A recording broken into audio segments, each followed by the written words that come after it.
y'all had some pretty good seasons. Yeah, had some real good seasons. That's what I was gonna say. Real good seasons.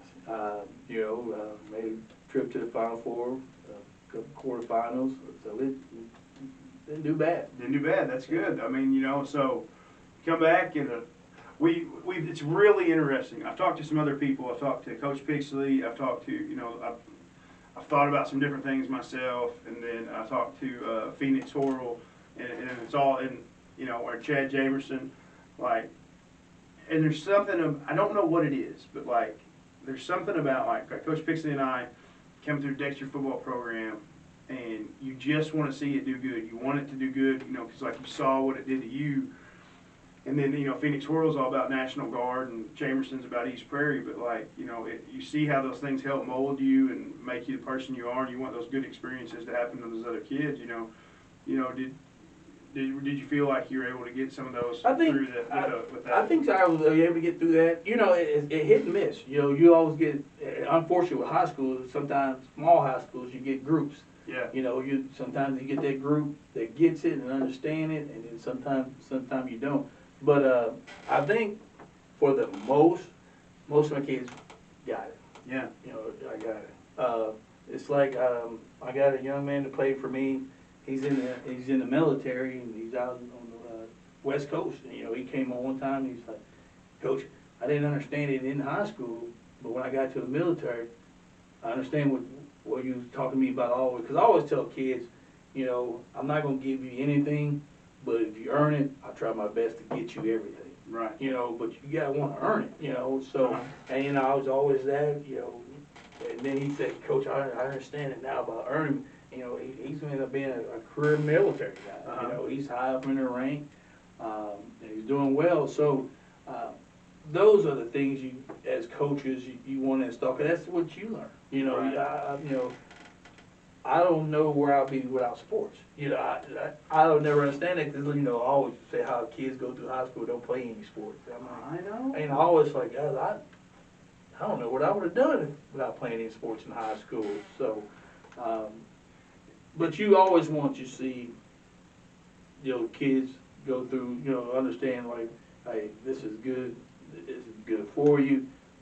You don't want to see your school or anything go bad and end up working out. Yeah, that's interesting. Like, man, I would just, in my brain, like, if there wasn't clubs and sports and things like JAG or these other places, like, other things to do, man, I just don't think school would be very much fun. I mean, if you only were there to learn. I couldn't imagine not playing sports in high school. I know. I really couldn't. I mean, it's just, I don't know. I just can't imagine. I just can't imagine being not a part of it. And I personally, I mean, I know a lot of other people too, with the virus right now and everything. Like, I mean, I think about, I look at the end of last year, and my JAG kids, we got to stay in contact with them and different things. And, man, like I know that there's a risk of people getting sick, and people are going to get sick. And I know that, if, I don't know, maybe people will die. I don't know. But I know all those things. Like, even if I get sick saying this, like, I understand. Right. But I watch these kids, and they, for whatever reason, they're not getting it here, they're not getting it there. God dang, they need school. They need these positive people. Yeah.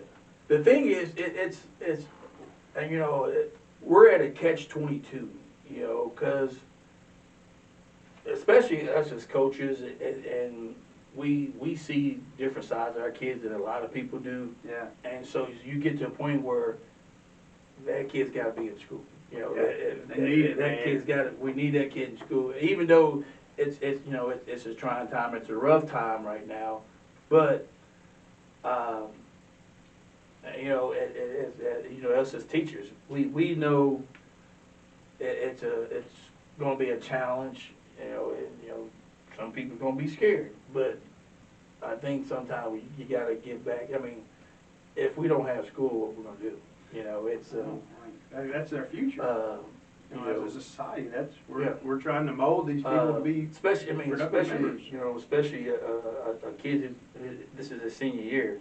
Now you're trying to get them ready for that next step. Yeah. So it's I don't know. It's going to be interesting.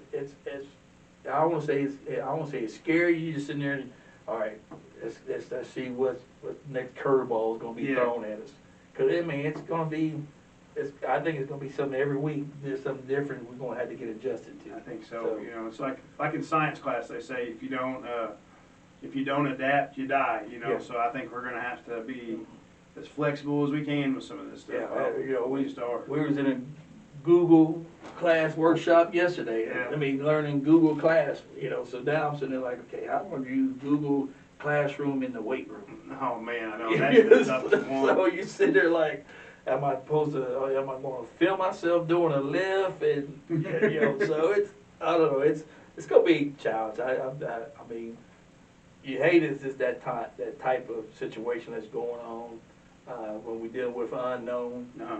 you know, so, but I guess for as a you know, person who like challenges, I guess you're sitting there like, all right, it's here, we're going to have to find a way to deal with it and be as safe as we can. Yes, sir. I think so too. Let's all right. So before we get into family stuff, I kind of want to.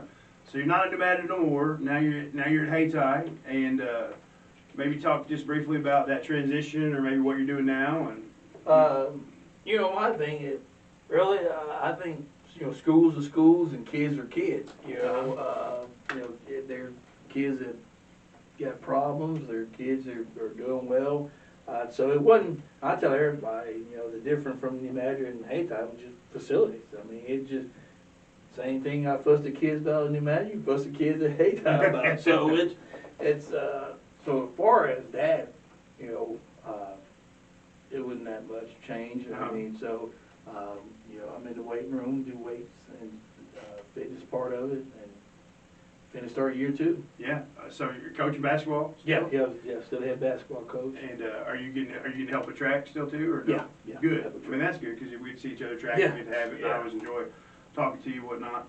I got a couple other main things I want to ask. Some questions I want to ask you about.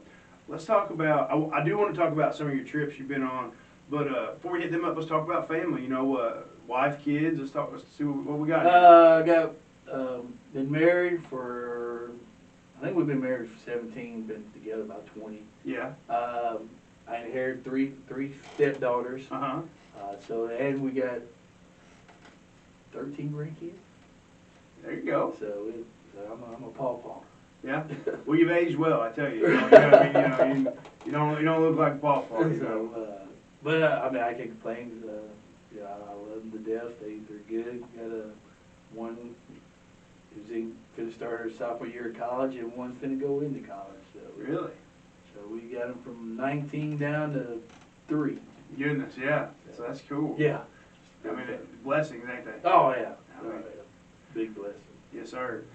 So, hey, tell me about. I mean, like you try to go to the NCAA tournaments, like Yeah. the Final Fours. Yeah. Tell us a little bit about that. Like, how do you? What do you do about these trips? You Well, book them? Tell me about the it. thing is, it's a national association. It's called the NABC, which I'm a part of, the National Basketball Coaches Association. Okay. Which I'm a part of. What a lot of people don't know, the Final Four is a huge coaching convention. Really? Yeah. Okay. So it's coaching clinics going on. It's like it might be a high school basketball meeting, a Division I meeting. So it's a good time, and it's you know, sometimes the best clinics you probably been into as a young coach. Some of the best clinics I have. 2 guys sitting at the table with a napkin, Mm-hmm. drawing stuff like that. So you meet coaches from everywhere. You know, even some of the big time coaches you see on TV, you might be sitting there eating dinner, he's right across from you. Yeah. And you might, hey coach, can I get a little, how do you do your such and such? Yeah. So it's a good time. It's fun. It's fun to be a part of. I bet. What are some of the cities that you've been to for those? Well, Minneapolis, Phoenix, San Antonio, Houston, New Orleans, Dallas, Indianapolis, Tampa, Florida. Yeah. Those are the ones yeah. I'm trying to make sure. Cause a couple of those have been to 2 or 3 times. Uh-huh. Tell me a little bit about. I've never been to San Antonio. What? I'm curious about that place. I'm thinking about going there. It's a beautiful place. What I like about San Antonio, majority of the historical sites are all in the same area. So Really? you can park and go chill at the Riverwalk for a little bit, and then walk 2 or 3 more blocks and see the Alamo and Really? and see the dome and stuff like that. So like majority of the historic sites are all in one little area there. But it's a neat, it's a nice place, real neat. Yeah, I like that. And it's just definitely got a place you would want to go eat. Mm-hmm. I heard the food down there is fantastic. Food is fantastic. One of the other favorite places to go is New Orleans. I freaking love New Orleans. New Orleans. Oh my God. New Orleans. If you leave New Orleans hungry, it's your own fault. It's your own fault. Food's so Yeah. good down there. Yeah. Oh my goodness. It's like the best and worst all mixed into one. Cause like it's dirty. I mean, Well, you know. But hey, you say that, and I told a guy a story of this. I said, man, I said my first time I ever been in New Orleans, we kind of got there midday and it was getting dark, so we got dressed, took a shower, and went to Bourbon Street. 'Cause the first thing you think about New Orleans, you got to go see Bourbon Street. Right. Yeah. So you go to Bourbon Street, see all the lights and things and all that stuff. So then you wake up the next day and you go there in the daytime, you're like, whoa. I know. Man, was I here last night? I know. I'm like, Yeah. what the heck? I know. I was like, no, we're sitting there like, man, no way we was here. Like, you see a sign? Yeah, man, we was here. Yep. I was like, man, it don't look like this at nighttime. I was like, you go back in the daytime, it's so rough. Look at that. Oh, I know. And you're You like, man, I Yeah, know like I said, that. the French Quarter, Bourbon Street. I mean, like I said, nighttime they're beautiful, but when you go back the next day, you're like, golly. Like you're spraying off the Oh streets. man, some guy that picked up all night. You see them, and the horses walk everywhere, so you get all that. So it's a very neat place. It is like you just Now, I've been there a couple times, and it's like I said, but as far as a place to go find some good food, oh man, Yes. it's great. Do you like are you a Cajun? Do you like eating Cajun food? Cajun food. I love seafood. Me So too, man. So I'm down there eating gator and everything Yes. when I go down there. That's some gator. I kept getting what was it? Like this stuffed fish. It's like that stuffed redfish. They take Yeah. some redfish and stuff the stuff in it. I don't know. Man, I just know it is so good. Yeah. Oh my goodness. Yeah, I love New Orleans. So, okay, so let's ask about a couple more things. So let's ask about your superpower. If you could have any superpower, what would you have? Oh, superpowers. Oh man. Now you always want wisdom. Yeah. That's you always want wisdom, but I guess as a kid, I'm at that age where I grew up watching Super Friends. Yeah. So so you always, I don't know, it's kind of one of those like, Superman had the strength, but man, you look at Batman, he had all the cool gadgets and stuff like that, and then you always wanted to be Batman and things like that as a kid because he had all the cool toys and things like that. Yeah. So it's kind of one of those. Part would always say wisdom. Yeah. I want to be my superpower. I want to try to be that Batman. I might not be as strong as you, but I still can figure out how to way to beat you. There you go. So that was pretty cool to me. Absolutely. So one of the things with the podcast, like the point is like I'm having fun doing this and we're just talking and shooting a breeze, but like I want to, like there's a lot of kids, I don't know if a lot of kids are gonna watch this, but some of the kids are gonna watch this, and like they're gonna go out, fixing to go off in the world and do, whatever it is they set out their mind to do. And I was thinking, like, if you had one little piece of advice that you could give the kids today, like, let's pretend you only get to say one thing to them. If you're going to tell a kid going out in the world today, what would your piece of advice be? Expect to fail, but don't stop there. It's going to happen. You're going to go out for a job, they're going to tell you no.